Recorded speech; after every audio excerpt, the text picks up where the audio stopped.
Fourth views, चौथा विचार।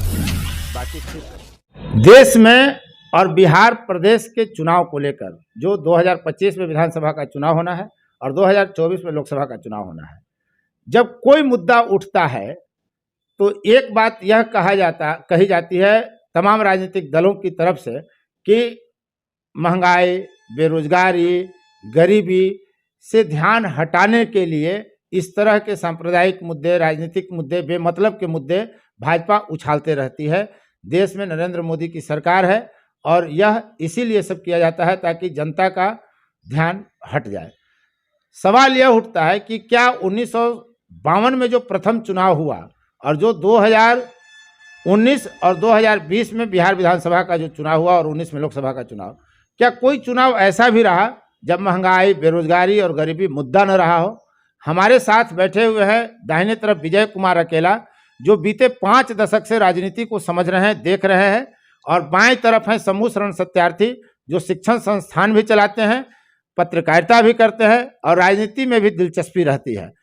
मतलब साफ साफ यह है कि राजनीति पर दोनों व्यक्तियों की काफी पकड़ है। और एक युवा तुर्क जो बीते 2 दशक से राजनीति पर लिख रहे हैं, अभय कुमार, यहाँ साथ में हैं। तो हम इन तीनों से ये जानना चाहेंगे। पहले विजय जी आप बताइए, कोई चुनाव आपको ऐसा याद रहा जब गरीबी, बेरोजगारी, भूखमरी मुद्दा न रहा हो? हाँ, 77 के चुनाव जब लड़ा गया था जयप्रकाश जी के नेतृत्व में, जयप्रकाश के नेतृत्व में, और इमरजेंसी के बाद तो वह कोई मुद्दा नहीं था। एकमात्र मुद्दा था कांग्रेस हराओ। तो कांग्रेस को हराने का मुद्दा क्यों बना? कांग्रेस जो उस वक्त जो इमरजेंसी का जो माहौल बना था, देश में जो दमन का जो दौर चला था, जो बड़े नेताओं, जो विपक्ष के नेता थे, उनको जो गिरफ्तारियां हुई थी, उस युवाओं में एक उबाल आया था।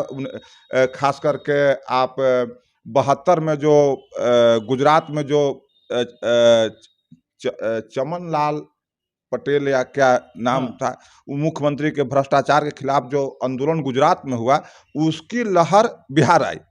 और बिहार और गुजरात उस वक्त दोनों मिलकर पूरे देश में जयप्रकाश बाबू के नेतृत्व में एक चुनाव हुआ, जो इन तमाम इसके अलावा और कोई चुनाव जब ये मुद्दे न रहे हों, जो आज भी है, 23 में भी बनेगा, 24 में भी बनेगा, 25 में भी बनेगा?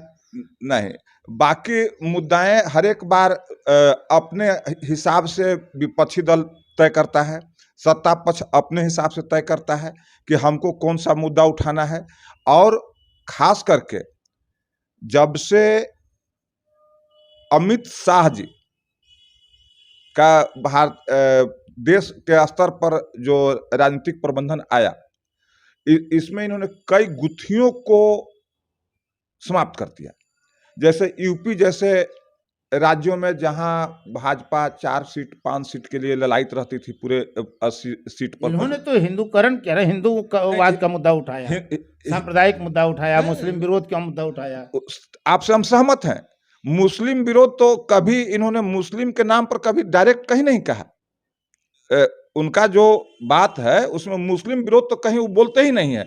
हाँ, वो आप जो कह रहे हैं कि हिंदू हित की बात, तो हिंदू हित की भी बात वो कहे, लेकिन बिहार जैसे राज्य में, यूपी जैसे राज्य में, जहां जातिवाद ही प्रमुख है, वहां पर एक 80 में 72 सीटें लाना, विपरीत परिस्थिति में जब हुआ कि तालमेल के बाद दूसरे टर्म में भी यूपी में लगभग 65-67 सीट लाना। मतलब भाजपा इस बार भी आने वाले चुनावों में हिंदू और मुस्लिम सांप्रदायिक मुद्दा पर ही लड़ेगी? महंगाई, बेरोजगारी, गरीबी सब कोई मुद्दा नहीं? महंगाई, बेरोजगारी मुद्दा है, लेकिन उस मुद्दे को एक तरह से आप इसको एनालिसिस लीजिए कि 1 अरब 30 करोड़ की आबादी हम लोग कहते हैं, 35 करोड़ की आबादी कहते हैं, जो हो, तो वैसे में क्या यह संभव है कि इसे 135 करोड़ लोगों को सरकारी नौकरी दे दिया जाए? इसलिए कुछ बातें एकदम राजनीति में छलावा है। महंगाई पूरे विश्व की समस्या है, विश्व के अर्थव्यवस्था की समस्या है। उसी तरह गरीबी और बेरोजगारी भी है। उसी तरह गरीबी और बेरोजगारी भी।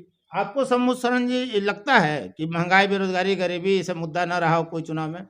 यह मुख्य मुद्दा है और भाजपा भी इन मुद्दों पर ही आई है। पहले जब मतलब कि कांग्रेस की सरकार थी, 2014 में हाँ, जब कांग्रेस की सरकार थी तो गैस सिलेंडर का जब दाम बढ़ता था, पेट्रोल का 1 रुपया दाम बढ़ता था, तो पूरा देश में इन लोग बवाल खड़ा करते थे कि इतने देश में मतलब कि महंगाई है, माथे पे बेरोजगारी। सिलेंडर लेके सड़क पे हाँ, उतर जाते थे लोग। हाँ। और आज का तारीख में गैस सिलेंडर का दाम 1150 रुपया हो गया है, पेट्रोल का दाम 107 रुपया 8 रुपया हो गया है, डेली प्रतिदिन बढ़ रहा है, लेकिन इनके लिए ये मुद्दा नहीं है। और भाजपा जो है, ये बात सही है, ये हिंदू मुस्लिम भारत पाकिस्तान के नाम पे ही मतलब कि इनको सत्ता में आना तो है। मौका तो दूसरे दल भी देते हैं ना। अब जैसे नीतीश कुमार ने देश में एक नई व्यवस्था ला दी कि रमजान में आप 1 घंटा लेट आइए, 1 घंटा पहले चले जाइए, तो ये मुद्दा तो विपक्षी देता है ना, उसको ये भुना लेता है भाजपा वाले तो ऐसा ही कहते हैं। देखिए, ये सभी दल के लोग अपने अपने मतलब कि राजनीतिक स्वार्थ के लिए कुछ कुछ तो मतलब कि करते ही रहते हैं, यह बात सही तो है। ये गलत है ना कि आप गलत है। रमजान के लिए छूट दीजिएगा, तो हाँ, अगर बीजेपी कह रही है कि हाँ, हमको रामनवमी में छूट दीजिए, हाँ, व्रत में छूट दीजिए, तो गलत कहाँ हाँ, है? वो गलत नहीं है, वो भी मांगेगा ही, स्वाभाविक बात है। यानी कहता मुस्लिम है- परस्ती के खिलाफ हिंदू परस्ती का हाँ, मामला हाँ, आ हाँ, रहा है। हाँ, हाँ, सही। नहीं, हाँ, लेकिन महंगाई और बेरोजगारी महंगाई दूर नहीं बेरोजगारी होना ये है। सब दूर नहीं दूर होगा, नहीं होना नहीं है। होना है। तो फिर ये मुद्दा कहाँ रह गया जब दूर होगा ही नहीं, और दूर हुआ नहीं कभी। तो चुनाव में तो हर चुनाव में रहा मुद्दा। यार देखिए, हम बात करें, दो बात है, दोनों को बात सुने, मेरे मन में दो बात है। पहले तो अकेला जी ने कहा कि आपका सवाल यह था कि क्या कभी ऐसा भी रहा है कि महंगाई बेरोजगारी मुद्दा नहीं रहा है, तो अकेला जी ने कहा कि 77 के चुनाव में मुद्दा नहीं रहा है, कांग्रेस हराव मुद्दा था। कांग्रेस हराओ मुद्दा था। हम इस बात से बिल्कुल सहमत नहीं है। मुद्दा हमेशा रहा है, बेरोजगारी महंगाई हमेशा मुद्दा रहा है, लेकिन राजनीतिक दल चुनाव जीतने के लिए ऐसे मुद्दे पटकती है जो सारे मुद्दे दब जाते हैं। मुद्दा उस समय भी था, मुद्दा अब भी है, और कांग्रेस हराओ मुद्दा भी इसलिए बना क्योंकि कांग्रेस भूख गरीबी नहीं मिटा पा रही थी। लेकिन इंदिरा गांधी ने तो नारा ही दिया था गरीबी हटाओ, उस पर काफी समय तक कांग्रेस ने राज किया। गरीबी तो अब नहीं रही होगी देश में 14 गरीबी तक। हटाओ या गरीबी मिटाओ, क्या मुद्दा नारा एग्जैक्टली हमको याद नहीं है, लेकिन गरीबी हटाओ तो 2014 तक तो देश में गरीब बच्चे नहीं होंगे जब इंदिरा गांधी और कांग्रेस की सरकार रही थी। बात करें, मुद्दा तो हमेशा यही रहा है, लेकिन राजनीतिक दल इस मुद्दे को हिंदू मुस्लिम मंदिर मस्जिद देश विदेश करके इसको आपके मुद्दे को, देखिए मुद्दा हम लोग तय करते हैं, आप भी सवाल करते हैं, आप पत्रकार हैं, हम भी सवाल करते हैं, सारे लोग करते हैं कि पूछते हैं राजनीतिक दल का मुद्दा क्या है, भाजपा का मुद्दा क्या है, कांग्रेस का मुद्दा क्या है, जदयू का मुद्दा क्या है, आरजेडी का मुद्दा क्या है। मेरा यह है कि जनता के मुद्दे पर जब सब चुनाव लड़ी जाएगी तब वह सफल लोकतंत्र होगा। राजनीतिक दलों के मुद्दे अलग अलग हो सकते हैं, भाजपा का मुद्दा मंदिर हो सकता है, जनता कैसे तय करेगी मुद्दा? जनता तय कर सकती है, लेकिन क्या है ना कि आज के तारीख में मतलब कि जनता भी विभिन्न मतलब कि खेमों में बटी हुई है, जाति धर्म में बटी हुई जनता। जाति धर्म में बटी हुई है। कितना भी खराब कैंडिडेट हो, अपने जाति को ही लोग मतलब कि प्रश्रय दे रहे हैं, उनको वोट दे इस रहे हैं। स्थिति में कैसे पता? मैं दूसरी पहले बात मैं अपनी पूरी कर लेना चाहता हूं। तो ये मुद्दा यह है कि जनता को हाईजेक कर लिया है, जनता के मुद्दे नहीं करते हैं, जनता भी आश्रित हो गया है कि राजनीतिक दल ही मुद्दा बनाया, उस पर हम वोट करें। और दूसरी बात आपने जो कहा कि वो रमजान के महीने में नीतीश कुमार ने कहा कि 2 घंटा ऑफिस में छूट मिलेगा, ऑफिस लेट आ सकते हैं, लेट जा सकते हैं। यही वो नीतीश कुमार है जो महिलाओं जिसको संविदा पे जो नौकरी में है, उन महिलाओं का विशेषा अवकाश खत्म कर दिया। 2 दिन एक्स्ट्रा 2 दिन का जो विशेषा अवकाश था उसको खत्म कर दिया। लेकिन कुछ महिलाओं को, एक वर्ग का, सबका नहीं मैं खत्म बात कर रहा हुआ हूं, है। तो क्या जो परमानेंट जो जॉब कर रही हैं महिलाएं, उनको मेंस आता है, और जो संविदा पे है जिनका वेतन कम है उनको मेंस नहीं आता है। तो यहाँ पर तो सारे भेदभाव तो शुरू होता है। तो मुद्दा विपक्ष ही देती है, तभी भाजपा जैसे दल ऊपर उठते हैं। आपका क्या कहना है? भाजपा की वो जो है संजीवनी, वो विपक्षी दलों से ही मिलती है? ना ये स्पष्ट है ना कि भाजपा के उभार के पीछे विपक्षी दलों का जो एकदम एक धर्म विशेष के प्रति जो उसके लॉयल्टी रही, आग्रहित उसको तुष्टिकरण जिसको भाजपा बोलते रहती है भाषा, अपनी भाषा में, तो वहाँ यह समस्या है कि इन लोगों ने एक धर्म विशेष के प्रति उसके वोट के लिए एक नया पैटर्न हमेशा रखा, और जिसका लाभ भाजपा शुरू में कम मात्रा में उठा पाई। शुरू में कांग्रेस उठाया, शुरू में विपक्षी उठाया। शुरू में देखिए इस मुद्दे को देखिए, बहुत बढ़िया फार्मूला था। फार्मूला यह था कि अल्पसंख्यक तुष्टीकरण करें, तुष्टीकरण करके एक तबके का वोट उसको व्यक्ति जनता ने उसको वोट बैंक में तब्दील कर दें, और एक छोटा सा अपना वोट बैंक को करे, और यह चुनाव जीतने का बहुत बढ़िया फार्मूला होता था। उसको डिकोड कर दिया बीजेपी। हाँ, डिकोड कर दिया। जैसे देखिए जब लालू यादव, लेकिन आप लोगों की बहस से ये साफ दिख रहा है कि आने वाले चुनाव में भी महंगाई, बेरोजगारी, गरीबी ये मुद्दा नहीं बनने वाला है। ऐसा मुद्दा नहीं बनने वाला है। बात सही है। लालू यादव का जब उभार हुआ था ना, तो ही नेता, समाजवादी नेता कहते थे कि जो राजा जो है तो सिर्फ सवर्णों के माँ के कोख से नहीं पैदा लेता है। से लालू यादव ने दिखा दिया कि एक गरीब के माँ के कोख से भी, पिछड़ा के माँ के कोख से भी राजा पैदा हो सकता है। लेकिन तो उसको तो उन्होंने बदल दिया कि राजा के कोख से ही राजा आएगा। बात की बात है। और उसी तरह भाजपा ने ये दिखाया कि जो सरकार जो सिर्फ जो है अल्पसंख्यकों के रास्ते से नहीं आती है, बहुसंख्यकों के रास्ते से भी सत्ता पाया जा सकता है। भाजपा ऐसे डिकोड किया। लालू यादव को तो बात है कि वो राजा का बेटा राजा नहीं होगा, उसके बाद ऐसा हो गया कि लालू का बेटा ही लालू बनेगा। ये परिवारवाद है ना। हाँ, ये तो परिवारवाद है। सही बात। ऐसा नहीं है कि इससे मतलब कि राजद में और अच्छे लीडर नहीं है, तेजस्वी यादव से अच्छे लीडर नहीं है, लेकिन उनके परिवार वाले चाहते हैं कि यही मतलब कि मुख्यमंत्री बने, तेजस्वी यादव ही बने। और यह भी बात है कि दूसरे का नेतृत्व मानने के लिए भी उनके जात के लोग तैयार नहीं है। आपको क्या लग रहा है कि 2023 के चुनाव में, 2024 में जो लोकसभा का चुनाव होगा, ये मुद्दा रहेगा गरीबी, बेरोजगारी, महंगाई? भाषण में रहेगा, भाषण में रहेगा, माने मंच पर रहेगा। मंच से नेता जैसे ही उतरेगा वो मुद्दा खत्म हो मुद्दा खत्म हो जाएगा। सवाल यह है कि ठीक है, गैबरी में भाषण में रहेगा, क्या जनता के बीच यह मुद्दा रहेगा? जनता तो बटी हुई है। वही पर जनता कहाँ तय कर रही है मुद्दा? जनता तो जात पात में, हिंदू मुसलमान में यही सब में पड़ी हुई है जनता। यानी मिला जुला कर हम लोग कह सकते हैं कि दोष जनता का अधिक है बनिस्बत नेताओं के या राजनीतिक दलों के। बिल्कुल, हम इसे मानते हैं कि जनता का दोष भी बिल्कुल है। जब जनता अगर एकजुट हो जाए इन मुद्दों पे, तब तो अच्छा नेतृत्व उभर करके क्या ही सकता है। लेकिन क्या है, हम भी विभिन्न वर्गों में बटे हुए हैं। अपने जात वाले लोगों को कितना भी घटिया नेता हो, हम उसी को चुनना चाहते हैं। हद यह कि अपराधी तक कुछ प्रश्रय देते हैं, चुनते हैं। यही विडंबना है। अरे यहाँ तक कि अब नेता तो अपना जात का ही है, फलाना अपराधी मेरे जात का है, हम उस अपराधी का सपोर्ट करेंगे। और गर्व से लोग सोशल मीडिया पे लिख रहे हैं। अभी बहुत नेता है इंडिया लेवल पर, बकर बकर बहुत बोलते हैं, अल्पसंख्यक से आते हैं, उन्होंने सवाल उठा दिया कि जितना मुस्लिम अपराधियों को एनकाउंटर हुआ है उतना हिंदू अपराधी को हुआ है कि नहीं? कहीं काउंटिंग कीजिए कितना वो जेल में है, उससे ज्यादा जेल में है।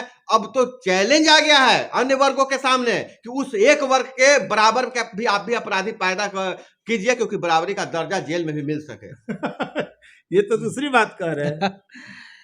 सवाल उठाया गया है। ये सही बात है कि अपने जाति के लोगों को अगर अपराधी भी है, बलात्कारी भी है, तो उसका लोग साथ देने के लिए आज लोग तैयार हैं, उनके जात के लोग। इसीलिए हमारा मतलब कि राज्य या देश पीछे जा रहा है। आप कुछ कहना चाहेंगे? देखिए, अभी हम लोग जो अभय भाई बोल रहे थे या शंभू जी बता रहे थे, जो हम लोग कह रहे थे चुनाव में, यही बिहार है ना, जहाँ चंद्रशेखर जी की हत्या कम्युनिस्ट के दिल्ली यूनिवर्सिटी के छात्र संघ के अध्यक्ष की दिन दहाड़े हत्या हुई। हत्या का आरोप एक राजनीतिक दल के नेता पर लगा, उस नेता का संरक्षण हुआ, चूंकि इसलिए कि ऐसा ना कि वोट बैंक। बहुत पहले से कई दशक हो गए जब राजनीति का प्राधिकरण या अपराधी का राजनीतिकरण हो गया था। इस पर बजाते किताब भी बिहार में लिखी ना वो ठीक है, आप वही कह रहे हैं, लेकिन आज वही दोनों लोग एक साथ हैं, उसकी चर्चा भी नहीं हो रही है। इसीलिए ना अपनी सुविधा के लिए नेता कहता है कि राजनीति में कुछ भी सही नहीं है, कुछ भी गलत नहीं है, कोई अस्थाई मित्र नहीं है, कोई अस्थाई। यही चेहरा जनता नहीं न पकड़ पा रही है, जो आपने सवाल उठाया कि जनता मुद्दा। अब हम अंतिम टिप्पणी आपसे ले लेते हैं, क्योंकि अब इसको अंत करना आवश्यक है, समय की पाबंदियां कुछ रहती हैं हम लोगों के पास। अंतिम टिप्पणी ये करिए कि आने वाले 2024 के लोकसभा चुनाव में मुद्दा क्या होगा? कोई मुद्दा नहीं है। एक मात्र मुद्दा होगा, मोदी हराओ, और दूसरे लोग रहेंगे मोदी जिताओ। आपका क्या लग रहा है? ऐसा ही बोल रहे हैं, दो ही मुद्दा है, मोदी हराओ और दूसरे को लाओ। हाँ, और दूसरा बोलेगा मोदी जिताओ। लेकिन मैंने भ्रष्टाचार, बेरोजगारी, गरीबी, ये सब कोई मुद्दा नहीं ये है। सब कोई मुद्दा नहीं है। मेरा 2024 इस चुनाव की बात कर रहे हैं, लोकसभा चुनाव की। ये लोकसभा चुनाव तो मुद्दे पर लड़े ही नहीं जाएंगे। जो ये लोकसभा चुनाव है, इस सिर्फ और सिर्फ व्यूह रचना पे लड़ी जाएगी, और इसमें व्यूह रचना में जिसकी व्यूह रचना बेहतर होगी। हाँ, नहीं वो तय है, कौन जीतेगा, किसकी सरकार बनेगी, यह तय है। बाकी लोग सिर्फ यह ऐसा व्यूह रचना करेंगे कि हम कितना बढ़िया गठबंधन करें और कितना ज्यादा से ज्यादा सीट हम ला सकें। सरकार बनाने के लिए कोई नहीं सोच रहा है। मैं मोदी बना मॉल की राजनीति होगी। अब तक इस वीडियो में बने रहने के लिए आपको बहुत बहुत धन्यवाद। आपने देखा कि देश में वास्तविकता यही है आज की तारीख में कि गरीबी, बेरोजगारी, भ्रष्टाचार ये कोई मुद्दा नहीं है। राजनीतिक दल मुद्दा तय करते हैं कि किस मुद्दे को फील्ड में कितना उछाला जा सकता है और उससे जनता कितना प्रभावित होगी, कितना लोभ में आएगी, यही मूल मुद्दा होना है। इसलिए ये जो महंगाई, बेरोजगारी, भ्रष्टाचार, गरीबी का जो मुद्दा आप देखते हैं चैनलों पर डिबेट में नेताओं के द्वारा, यह सब सिर्फ और सिर्फ जनता को छलने के लिए है, और जनता सबको ठग रही है, जनता भी सबको छल रही है। इसलिए कि उसका अपना मुद्दा प्राथमिकता में जाति है, धर्म है, संप्रदाय है, अपना लाभ, अपना हानि है, अपना परिचय और पहचान का लाभ उठाने का लोभ है, न कि वास्तव में जनता का भी मुद्दा गरीबी, बेरोजगारी, भ्रष्टाचार नहीं है। यदि ऐसा होगा तभी देश में बदलाव आएगा, अन्यथा हम लोग सिर्फ सुनते रहेंगे और कुछ बदलाव होने वाला नहीं है। अब तक इस वीडियो में बने रहने के लिए आपको बहुत बहुत धन्यवाद। यदि अब तक आपने चैनल को सब्सक्राइब नहीं किया है तो इस चैनल को सब्सक्राइब कर लें, शेयर, लाइक, कमेंट जरूर करें, और राजनीति पर हमेशा आपके बीच हम उपस्थित रहेंगे। धन्यवाद। मैं उपेंद्र कश्यप। फोर्थ व्यूज, चौथा विचार, बाकी फिर